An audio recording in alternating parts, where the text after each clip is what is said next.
Buenas tardes, estamos aquí con la ingeniera Cristina Acuña, de origen argentino, autora de más de 60 trabajos de investigación en el National Mastitis Council. Ha publicado diferentes trabajos en diferentes países y es una invitada especial para nuestro foro de podología en GACSA. Doctora, bienvenida. Bueno, muchas gracias.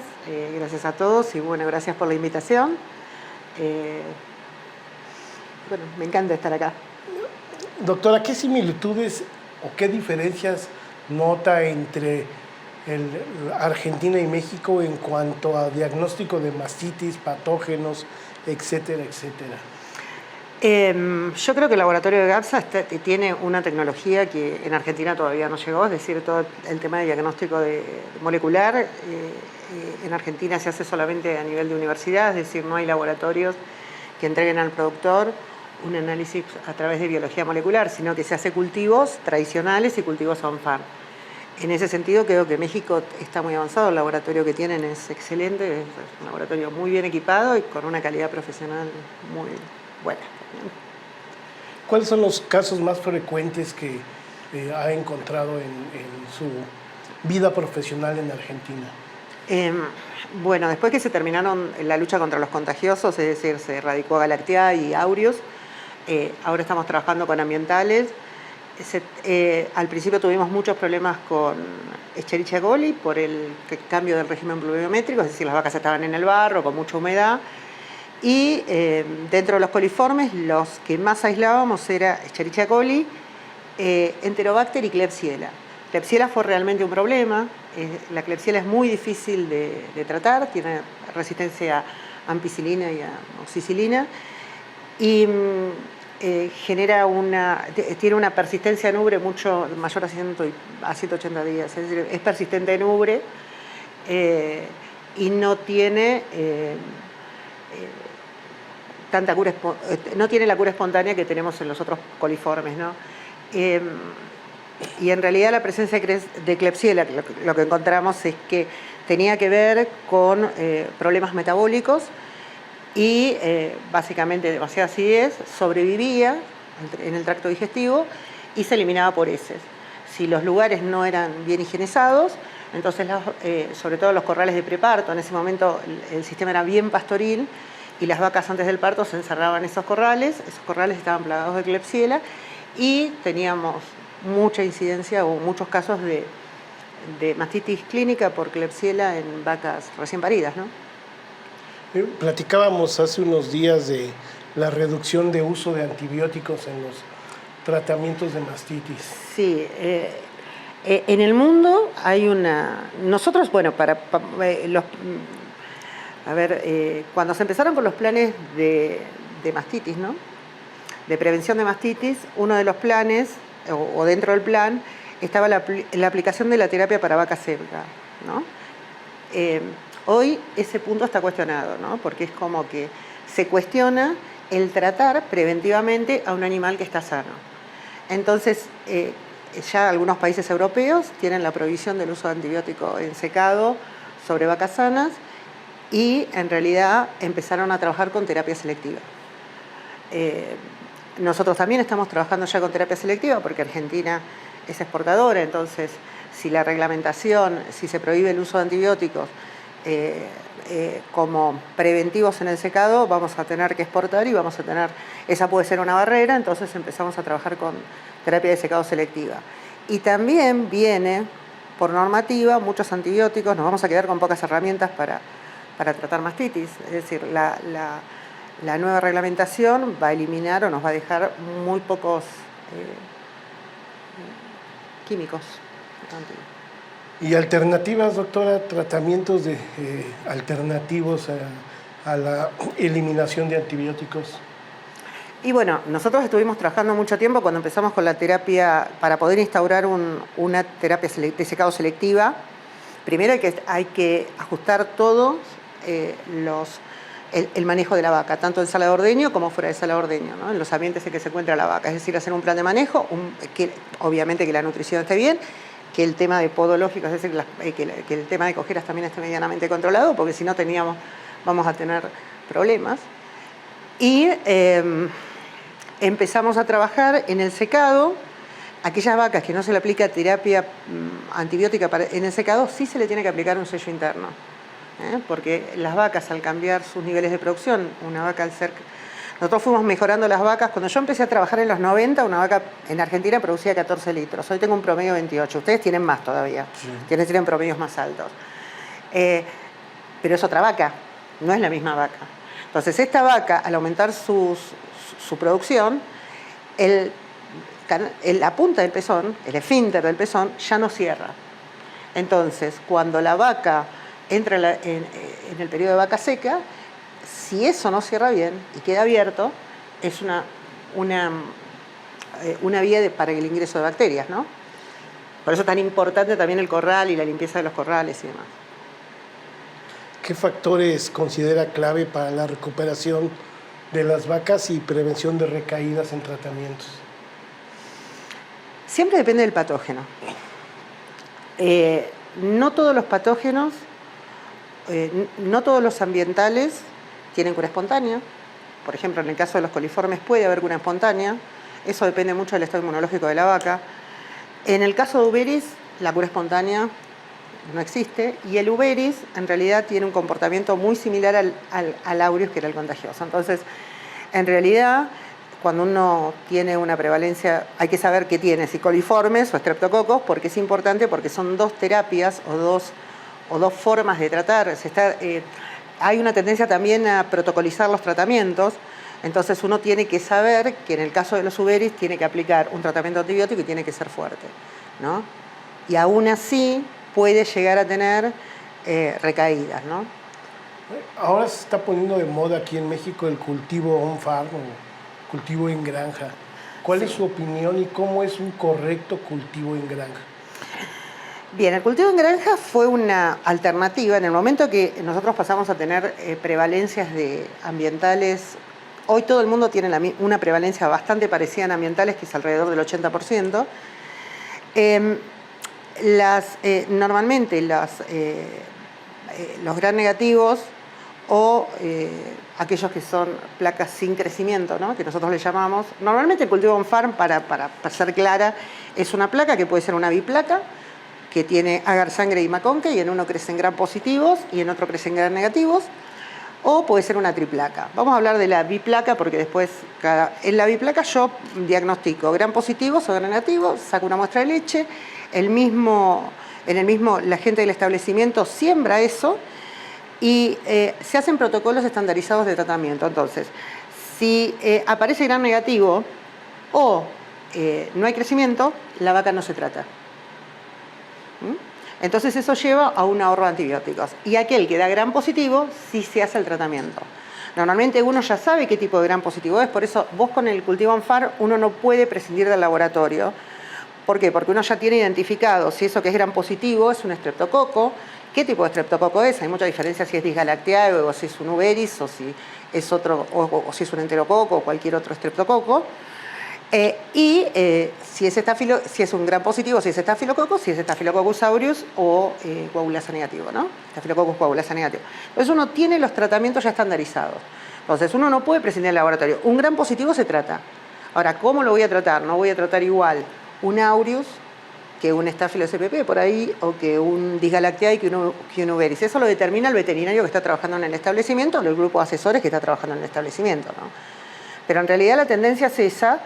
Tiene que ir acompañado, tiene que ir acompañado de asesoría y tiene que ir acompañado de un protocolo de tratamiento, de asesoría de laboratorio y un asesor que establezca los protocolos de tratamiento en base a la tipificación de los patógenos en el establecimiento. Bueno, establos que tienen contagiosos, vamos a hablar de Aureus, Mycoplasma y Agalactiae. Sí. ¿Son candidatos para hacer análisis on-farm? El cultivo on-farm solamente es aplicable en los casos que vos tenés una reducción de patógenos contagiosos. Estamos hablando de que tienen que ser bajos, menos de... Yo tengo que haber eliminado Agalactiae, eliminado Mycoplasma y tener un 3 a no más de un 5% de Aureus. El Agalactiae no tiene que estar, el Mycoplasma tiene que ser... El Mycoplasma no se cura, así que no recibe tratamiento, así que la vaca tiene que ser eliminada del rodeo.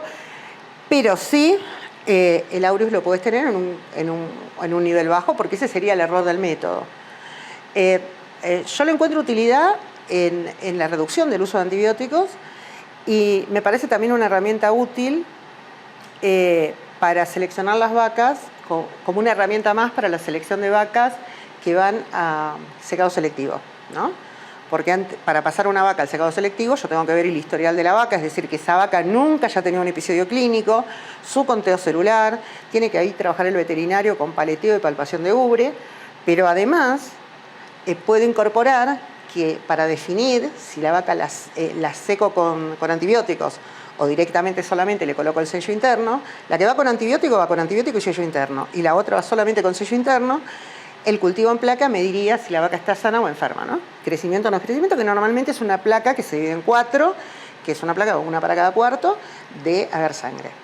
Ahora, la tendencia ahora es ya, como comentan, no usar antibióticos, pero hay otras terapias alternativas que se están trabajando en el mundo, que es las fitoterapias. ¿Qué nos puedes platicar de eso? Sí, lo que vamos a tener que empezar a trabajar es la parte de inmunomoduladores. Yo creo que ahí hay mucho, es decir, todo lo que haga levantar la defensa de la vaca, es decir, mejorar su sistema inmunológico, es decir, levantarla, mejorar su respuesta inmune.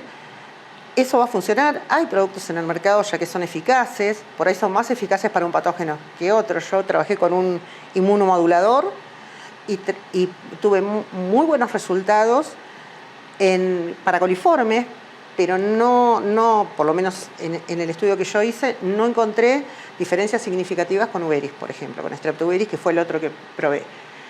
Y en lo que es fitoterapia, es algo que tenemos que estudiar, porque yo justamente hace 2 años que estoy estudiando farmacobotánica para ver si puedo ver si algo de lo que se está usando en humanas se puede trasladar o nos puede servir para vacas. Pero bueno, el tema es que es un territorio que hay que explorar y con mucha cautela, porque las plantas tienen principios activos. Nosotros sabemos, por ejemplo, que el tomillo, el orégano, que todos lo saben, tienen propiedades bactericidas, pero el tomillo no es un principio activo solamente, sino que es una mezcla de principios activos. Y esa mezcla de principios activos depende de las condiciones climáticas. Entonces es muy difícil estandarizar el producto, porque yo puedo tener, hoy hago un producto con un tomillo y mañana el aceite que yo consigo, o la madre, no va a tener las mismas el mismo chequeo. Eso también pasa en homeopatía, es decir, en la fitoterapia aplicada en humana, ¿no? Así que bueno, lo que se está trabajando, hay pocos estudios en plantas de principios activos. La gente también, con el tema de la fitoterapia, la gente tiene o piensa que como es algo natural, es más saludable que un producto de síntesis, y no es tan así, porque si es una mezcla de principios activos, puede haber algo que me afecte. Entonces es un territorio que tiene que ser explorado con mucha seriedad. Es decir, no son muchas las plantas que están estudiadas en profundidad. Se está debatiendo en el mundo cómo certificar los productos, los fitoterápicos, ¿no? Los productos naturales. Es más, se está poniendo a aquellos que están controlados, FDA le pone una cinta que tiene una identificación color violeta donde están medida la concentración de principios activos que tiene, como para que el médico pueda dosificar, ¿no? Así que es un terreno que es interesante. Pero hay, para mí, que estudiarlo. Pero hay otras herramientas. Por ejemplo, hay muchos antibióticos naturales, como la nicina. Hay productos que son de uso en alimentos, como la natamicina, donde hay más información y que por ahí podrían utilizarlas. Las bacteriocinas podrían ser una posibilidad. La natamicina es un antifúngico. Y después productos muy conocidos que recién ahora les encontramos cuál es su función por ejemplo, dentro de una jeringa intramamaria. Por ejemplo, el Epta, que es un agente quelante, entonces evita o reduce actúa sobre los biofilms, evita la formación de biofilms. Entonces hay productos y es un anticoagulante, no es un producto que pueda tener muchos efectos colaterales. Es decir, es para trabajar. Nos comentabas sobre el secado selectivo de no tratar vacas que clínicamente son sanas. Y existe dentro de la glándula mamaria una microbiota que se supone que con la presencia de ese antibiótico de secado la eliminamos. Y nos comentaban que eliminar esa microbiota dentro de la glándula mamaria evitaba que en la siguiente lactancia la vaca produjera más leche. Sí, el tema de la microbiota, ya por ejemplo, antiguamente se hablaba de patógenos, nos los clasificábamos mayores, menores, contagiosos y ambientales. Hoy ya se habla de microbiota, también se habla de microbiota en humanas, en todas las...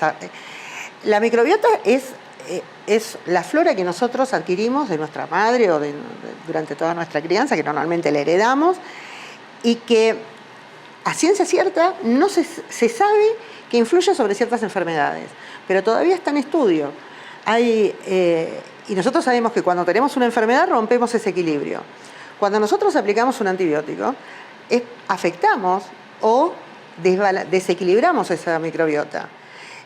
Y lo que se tiene que estudiar, o lo que están estudiando, o lo que se va a estudiar a futuro, es si hay interrelaciones entre esas bacterias. Y esas interrelaciones que nos dicen. Es decir, es un camino que recién estamos empezando para mí, ¿no?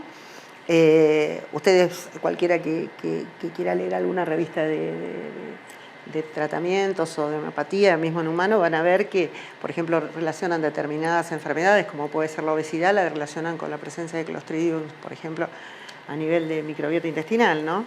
O que cuando vos tomás determinado medicamento, cuando vos tomás un antibiótico, tenés un barrido de flora intestinal y después tenés que tomar un recomponente de bacterias. Entonces, bueno, son cosas que hay que estudiar con mucha seriedad para mí, porque es todo un camino y puede generar todo un cambio en el manejo de la mastitis y de otras enfermedades, ¿no? Tanto en animales como en humanos.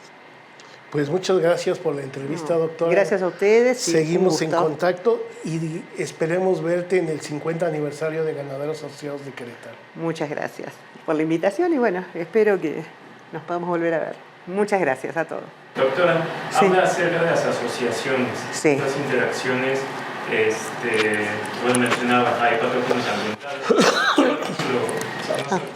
Sí. Ahora que como para complementar los... Sí, menciona que existen los ambientales, mayores, menores, contagiosos.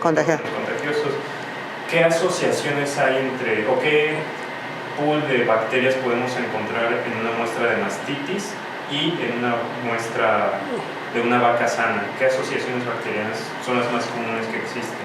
A ver, en vacas sanas, por ejemplo, pero eso es, yo por ejemplo, asociaciones, Aureus con Corynebacterium.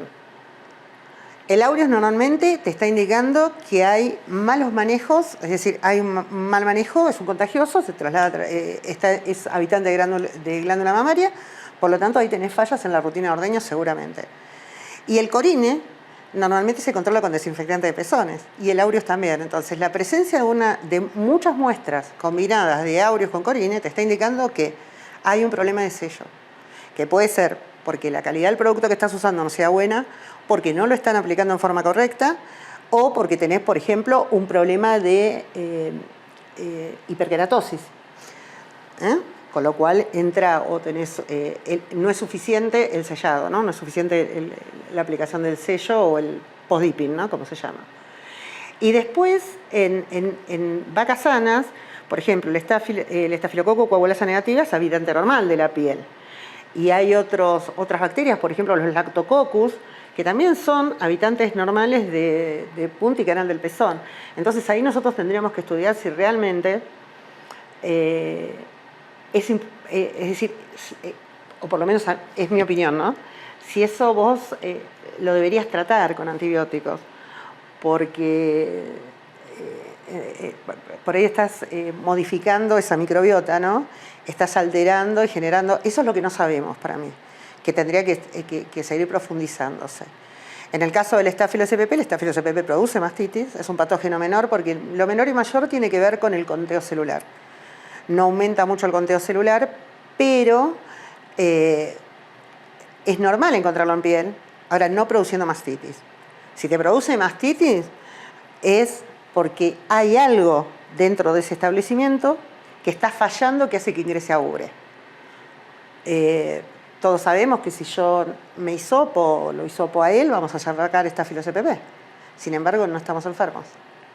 Es decir, que para que eso ingrese a mi organismo, yo tengo que tener o un problema inmunológico, o tengo que tener algún problema de piel o algún problema en alguna zona de mi cuerpo que hace que esa bacteria es un oportunista, le estoy dando, además de ser un patógeno menor ambiental, es oportunista, le estoy dando la oportunidad de ingresar. Como pasa con muchos otros microorganismos, como una prototeca, como un hongo, como una levadura, es decir, están en el medio ambiente. Ahora, ¿por qué ingresaron a esa vaca? Yo ahí tengo que empezar a estudiar por qué ingresaron a la vaca. Ese es nuestro trabajo, ¿no? Nuestro trabajo no es, nuestro trabajo es investigar, leer la microbiología y poder relacionar ese resultado de laboratorio con lo que está pasando en el campo. Es decir, qué está fallando en el manejo diario o cuáles son los umbrales críticos y establecer los umbrales críticos para saber cuándo implementar una terapia, cuándo implementar una desinfección, cuándo implementar un cambio de producto, etc. Y hablando de esto mismo, de este contexto que se vive en el establo, menciona que los gram negativos no se tratan con antibiótico. ¿Qué tratamiento se le puede dar a estos microorganismos que por ende no son patógenos? No, sí son patógenos. Sí, sí son patógenos. Sí. ¿Qué tratamiento se le puede dar ya sea en la vaca o en el establo? A ver. Para erradicar, por ejemplo, lo que decía la Klebsiella. Bueno, siempre es limpieza. Es decir, el coliforme es un microorganismo que le gusta. Yo siempre digo, las bacterias no tienen patas, así que nadan. Es decir, que cuando nosotros tenemos condiciones ambientales de mucha humedad, vamos a tener alta carga bacteriana. Dependiendo de las temperaturas, cuando hace calor y hay humedad, el bicharraco que más prolifera son los coliformes, que básicamente son Escherichia coli, los que más aislados, Enterobacter y Klebsiella. Después puede haber otros que son Serratia y demás, pero bueno, esos son los mayoritariamente. El coliforme, básicamente Escherichia coli, dependiendo de la vaca, porque acá también hay un componente, nosotros tenemos por un lado las áreas, diríamos, donde está la vaca, que son camas, sala de ordeño, y por otro lado... Los echaderos, ¿no? El entorno claro, todo el entorno de la vaca, que es todo el ambiente. Por otro lado tenemos a las bacterias, ¿no? Que son las que nos van a... Y por otro lado tenemos a la vaca. Y las vacas no son todas iguales. Entonces, dependen de la nutrición que tengan. Eso nos va a determinar el sistema, la cantidad de defensas que tengan. ¿Contra qué? Contra esos microorganismos. Y los microorganismos además charlan entre ellos, es decir, se pasan información de resistencia. Y además no todos son iguales. Tienen factores de resistencia genotípica también, como el caso del Uberis, que por eso es tan difícil de curar. Entonces, nosotros tenemos que ver todo ese panorama. Escherichia coli tiene un alto porcentaje de cura espontánea, hasta un 70%. Pero también ese porcentaje puede llegar a un 10%. Va a depender de qué, de las cepas. Hay 3 Escherichia coli dando vueltas, hay que ver cuál es. Del estado del animal y de cómo está el ambiente del animal. Eso a mí me va a dar la pauta de cura espontánea. Por eso se dice de que las negativas o las de la cura espontánea yo no las trato, ¿no? Así es. Y bueno, también mencionaba los genes de resistencia y también hace ratito cuando está acerca del biofilm. ¿Qué nos puede comentar? El biofilm es todo un tema, porque yo creo que de ahí hay que cuidar mucho, por ejemplo, en el ordeño, básicamente equipo de ordeño, el tema de pulsadores, no tener un daño en punta y canal de pezón, punta de pezón, y la aplicación de los intramamarios, que nadie hace hincapié sobre eso. Pero en muchos casos, las jeringas tienen un antibiótico que tiene que darse en condiciones higiénicas, ¿no? Entonces, si yo no cuido esa higiene en la aplicación del producto, nosotros sabemos que tenemos esa microbiota que está en la punta del pezón y en el canal del pezón. Y si yo además dejo la jeringa, por ejemplo, a la sala de ordeño sobre materia fecal o sobre tierra y demás, la levanto y coloco el intramamario, Todo eso lo arrastro hacia arriba, con todos los microorganismos que están en el ambiente, que normalmente son multiresistentes, porque ahí están las pseudomonas, ahí están los áureos también, hay un montón de bacterias que normalmente esas bacterias que están en ese ambiente, en ese entorno húmedo, de materia fecal y demás, son bacterias que tienen resistencias múltiples. Y además, muchas de ellas son formadoras de biofilm. Y el biofilm es como diríamos un nicho ecológico, donde viven varias bacterias y sobre ellas se hace una capa con el calcio, generan lo que se conoce como glicocálix. Entonces yo después, tanto con desinfectantes como con antibióticos, si yo aíslo en el laboratorio, por ejemplo, ese biofilm, y lo trato, voy a tener que para poder eliminarlo, no puedo penetrar ni con los antibióticos ni con los desinfectantes. Por eso yo hoy les decía que el hepta, que es un quelante, que se usa para la determinación de calcio y magnesio, ¿no? Entonces ayuda en los intramamarios a la disolución o ayuda a poder penetrar ese biofilm, porque el tema es que es una barrera física. Muchas veces los antibióticos son efectivos o las concentraciones desinfectantes, pero no pueden penetrar y son incurables, ¿no? Realmente cuando vos tenés un problema. Y cuando tenés un problema, por ejemplo, de máquina, que tenés una hiperkeratosis, donde tenés normalmente teniente esa formación de biofilm. Y obviamente los malos manejos de desinfectantes y de antibióticos, ¿no? Es decir, acá tiene que haber un manejo de tanto desinfectantes como de antibióticos en las dosis, en las concentraciones efectivas. Porque si vos trabajás en concentraciones que no son efectivas, menores a las indicadas, tanto desinfectantes como antibióticos, vas a generar que la bacteria se defienda. Y muchas son formadoras de biofilm. Entonces las vas a autoestimular a que formen el biofilm. Es decir, el biofilm es un problema. Y mastitis es una de las enfermedades que está planteada como que es una enfermedad de biofilm, igual que otitis y otras, ¿no? Entonces, una vez que se presenta este biofilm, ¿qué hacemos? ¿Cómo se detecta o qué hacemos con estas vacas? Una vez que se detecta, dan presencia de biofilm. Bien. Yo siempre digo que nosotros cuando hablamos de mastitis, tenemos que montar un sistema preventivo. Es decir, a mí, o por lo menos no es que no me importe, ¿no? Pero la vaca enferma está enferma. Yo voy a ver cómo eso lo soluciona.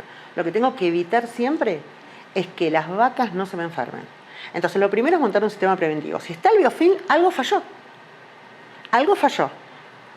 La máquina, alguien aplicó mal los intramamarios, o está muy sucio el lugar, no se aplica el plan. Hoy tenemos un plan que antes era de los 5 puntos, hoy tenemos el plan de los 10 puntos, que es un plan básico, no se aplica bien, es decir, que yo ahí tengo eso, y después veré cómo curar. Hay biofilm que no se van a curar, es decir, que eso es lo que tiene que tener claro el productor, es decir, el respetar el manejo, la rutina de ordeño, lo lleva a ahorrar mucho dinero y evitar una pérdida de vaca.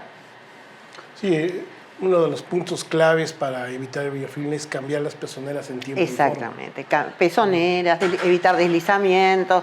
¿Por qué? Porque vos cuando tenés un deslizamiento tenés eso que ingresa, y la verdad que si vos tenés un biofilm de pseudomona, la pseudomona todos la conocemos, es decir, es la que produce las intrahospitalarias, normalmente no son incurables, diríamos, ¿no?